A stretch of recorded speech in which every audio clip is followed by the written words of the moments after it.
Bismillahirrahmanirrahim. Walhamdulillahi Rabbil Alameen. Wassalamu wassalatu ala ashrafil anbiya'i wal mursaleen. Abu Qasim Muhammad sallallahu alayhi wa alihi wa sallam. Wa ahli baytihi at-tayyibin at-tahirin. Assalamu alaikum wa rahmatullahi wa barakatuh.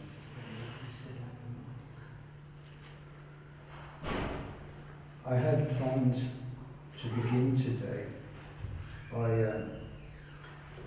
wishing France a belated Bonne Fête Nationale, but the circumstances of a very happy day suddenly turned extremely sad, extremely shocking, and I think frightening for everyone, that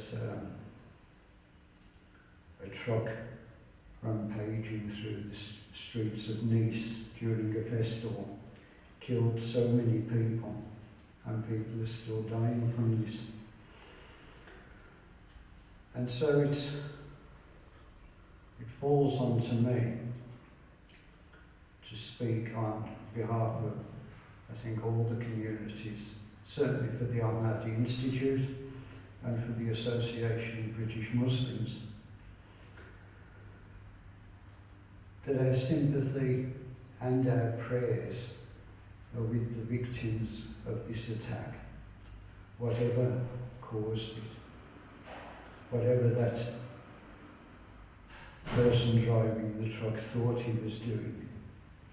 He has actually not attacked France. He's not just attacked the city of Nice and the Niçois.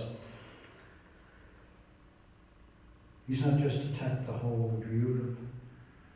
He's attacked the whole of humanity. And I'd ask you today, when we recite the Fatiha after the prayers, to remember the French people. We have many causes for sadness ourselves, and people will say, why is the press ignoring Iraq? Why is the press ignoring Pakistan? Why is the press ignoring Syria?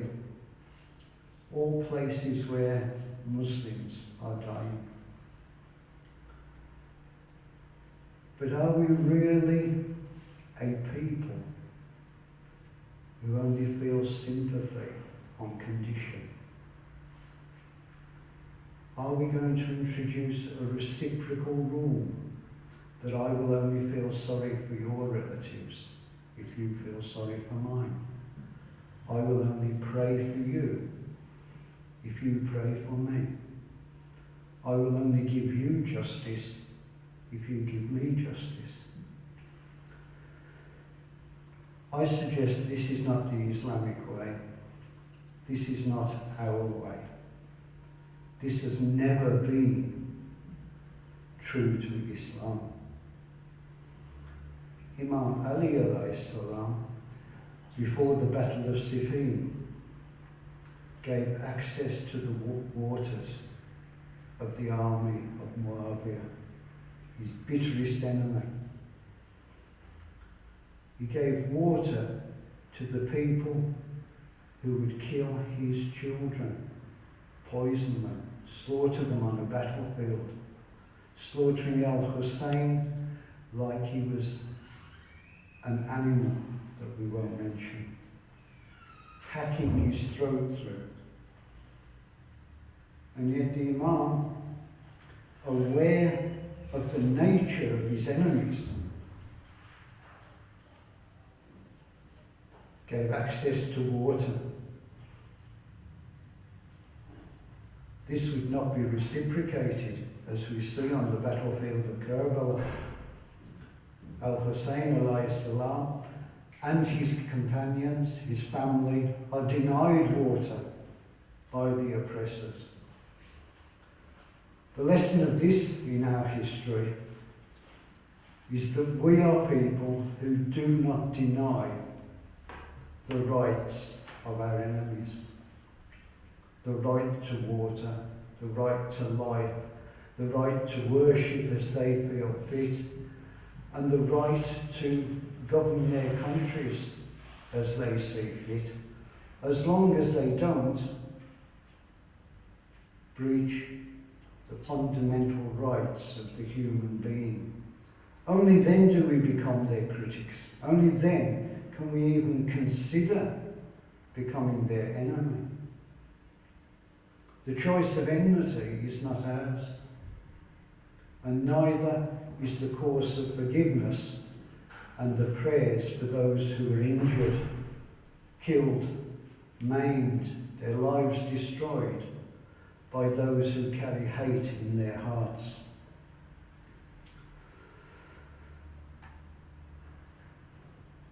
We must seek in these things to find a practical lesson,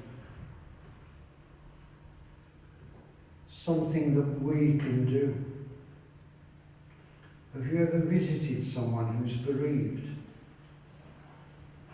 I'm sure you all have. What do we say? What do we do for that person? What have we done for them in their life? Now, I know many of you visit hospitals on a regular basis. These are parts of our shared culture. That we care for the bereaved before the deceased, before there's a maid there. We are taking care of the family, inshallah. In the aftermath of the events in Nice, our new Prime Minister has pledged more money to counter terrorism and to the Prevent programme. President Hollande has said that he's extending the state of emergency by another 3 months in France. These are measures that didn't stop this attack. They're measures that haven't stopped other attacks. We look at America, where it seems every other person and 2 out of every 3 police officers is a threat to human life. We have to build communities and societies that reject those sort of thoughts, that don't allow people to fester in evil thoughts. We have to not just simply set an example of good thinking, of spiritual thinking. We have to have communities that manifest spirituality. When Imam Ali alayhi salam said that the best of knowledge is that which manifests itself in the limbs, and the knowledge that manifests itself just on the tongue is rubbish. We have to go beyond giving our sympathies, giving good advice.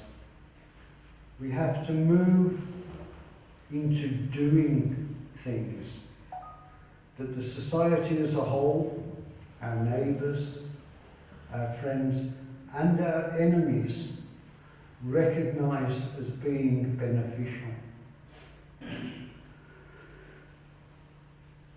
There have been great strides in the community in interfaith contact, but these remain just talking, smiling, having a meal together.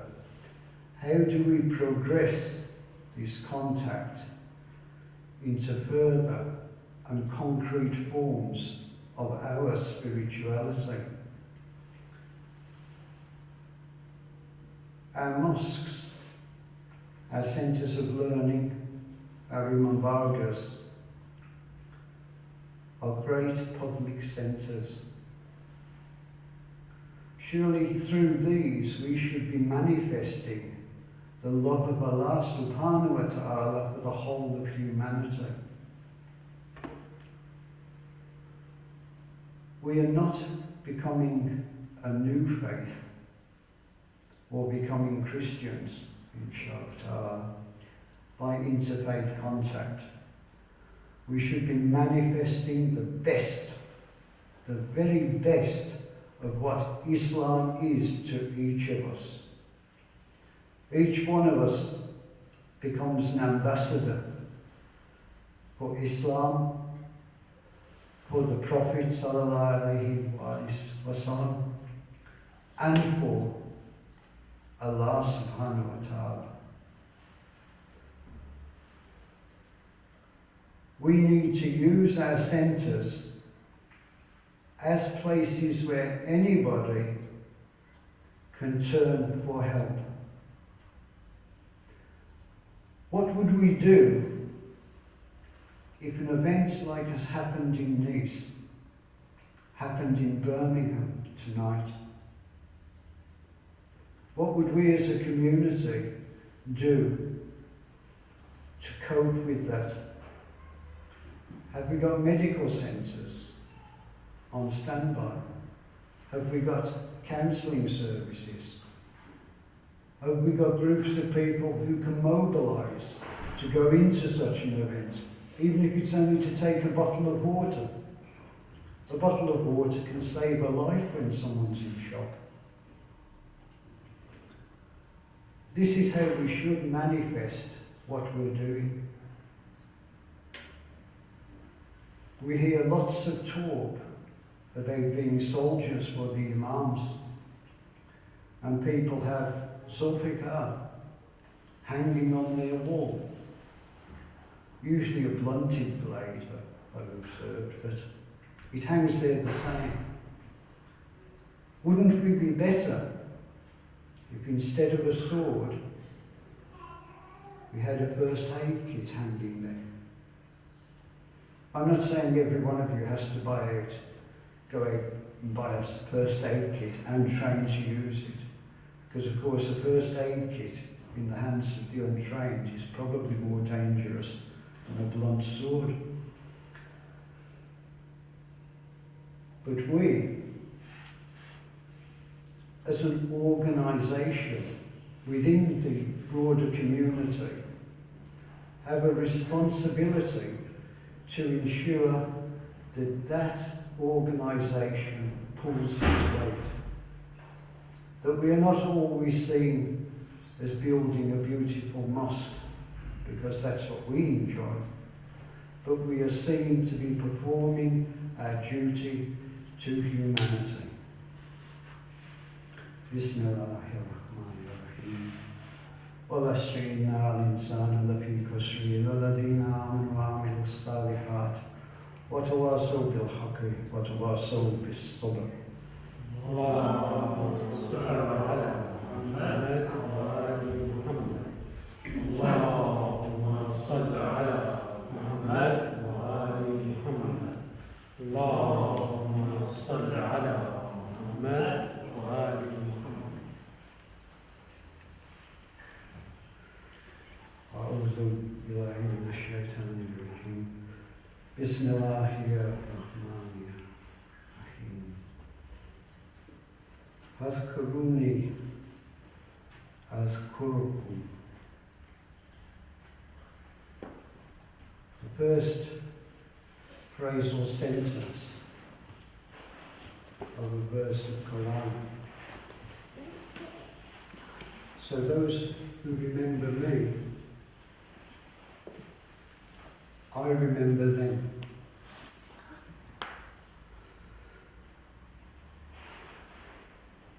It's a reminder to do dhikr. And often, I think most often, we think of dhikr as praise.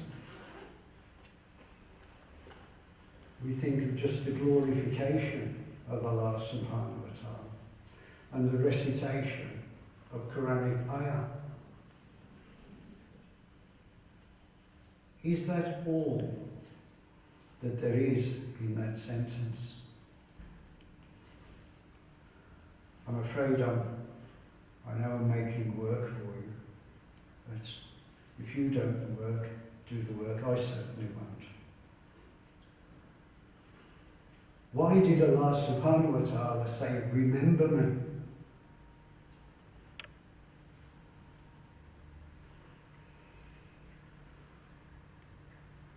We can only remember a thing that we know exists. We cannot remember what does not exist. In that one word, or one group of words, Allah subhanahu wa ta'ala is saying to us, I exist, and you know I exist, because you can remember me.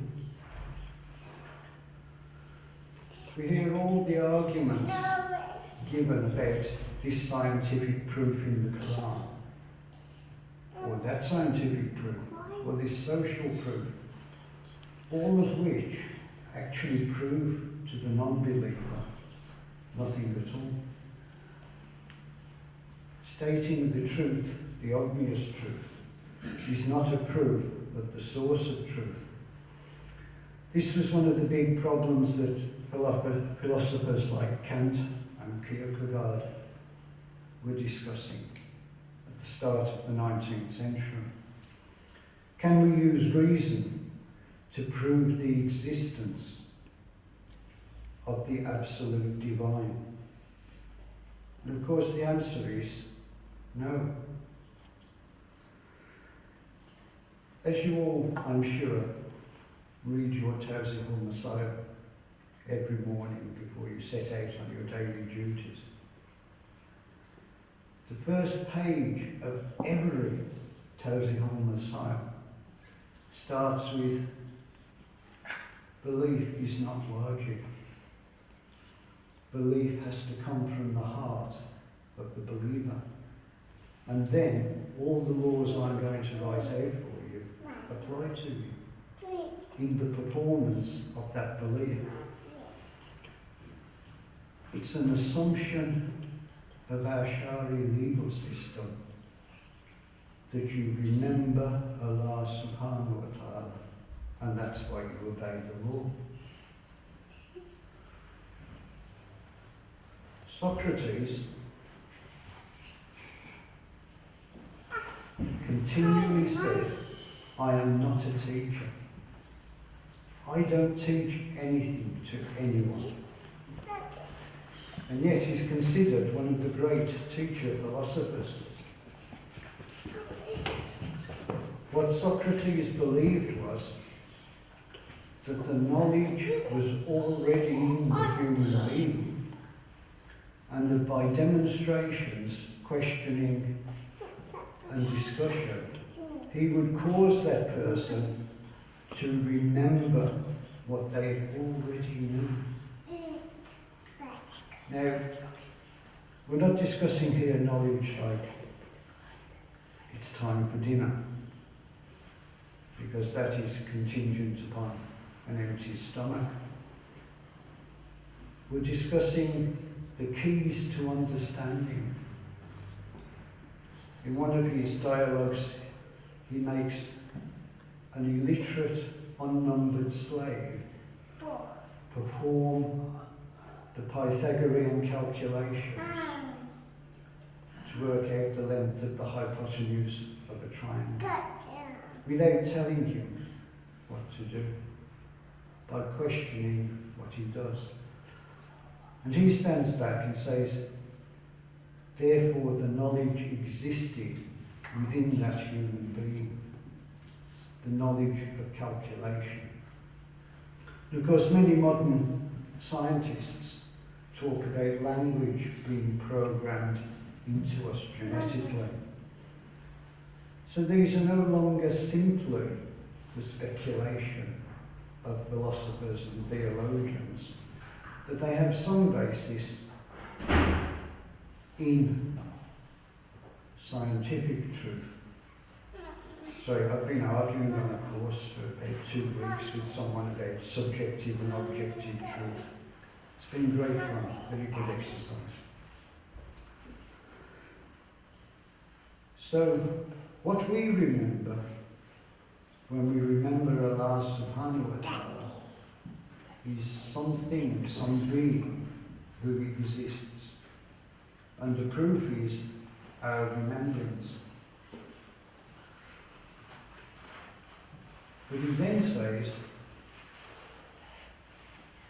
Adhkurakum, I'll remember you.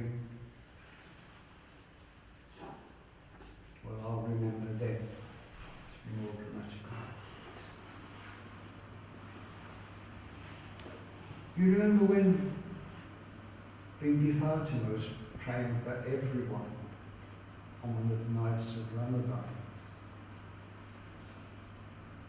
And when questioned, she said to her sons that I have done nothing but pray for you by praying for others. In this, we see the function of remembrance that is outlined in this verse of the Quran. If, as I assert, we can only remember existent things, then our existence is totally dependent upon Allah subhanahu wa ta'ala remembering us. If we become unforgettable or forgotten, we no longer exist as human beings. Thus, when we remember Allah subhanahu wa ta'ala, it's not just a form of obeisance or altruism. It has a utility in that we preserve ourselves and those we love, because they will be remembered by Allah subhanahu wa ta'ala. This, of course, takes remembrance into a realm, not simply I remember to be nice to someone, or I remember to do a good deed, or my family remembered to bring me food. These are material remembrances, contingent upon existence. What I'm talking about here is the very nature of being. That we know that Allah subhanahu wa ta'ala is an existent being. We can't understand that existence, but we recognize that it is. And by recognizing that that is, we become human beings and remembered by Allah subhanahu wa ta'ala.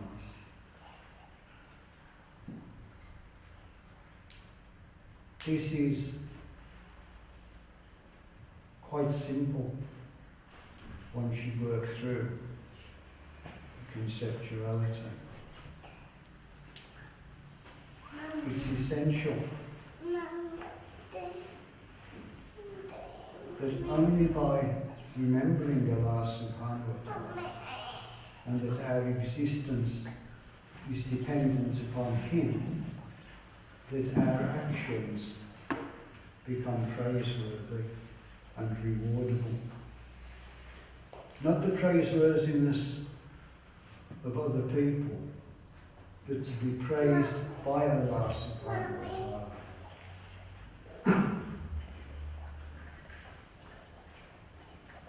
And of course this verse continues, وَالشُّكْرُ, and thank me.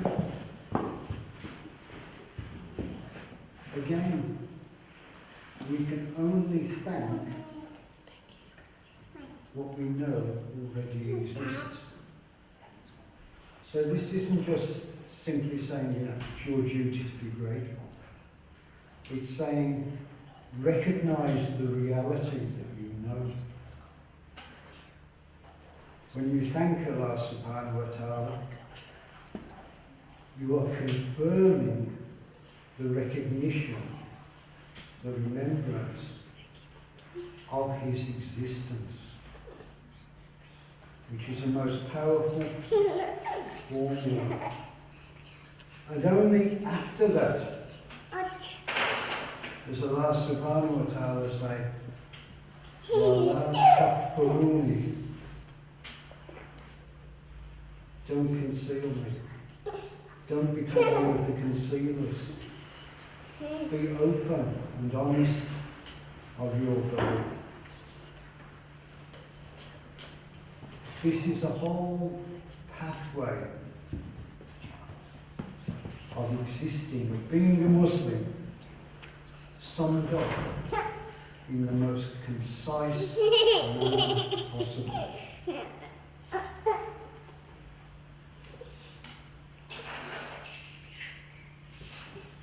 Alhamdulillahi Rabbil Alameen.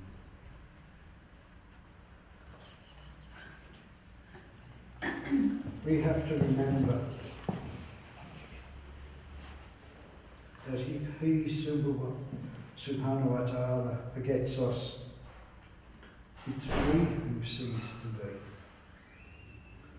The abandonment of Allah subhanahu wa ta'ala doesn't change Him in the least extent.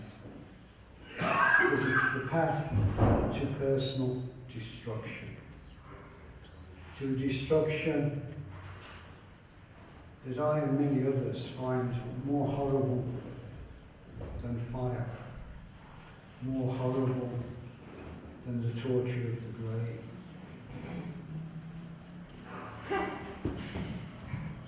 To simply be forgotten for all eternity.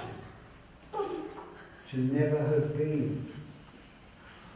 Surely the great fear we have of death is being forgotten. People pay for markers to go on their graves. Why? Simply they do not want to be forgotten. We recognise the importance of being remembered in death, but now we must remember its importance in life. Bismillahirrahmanirrahim.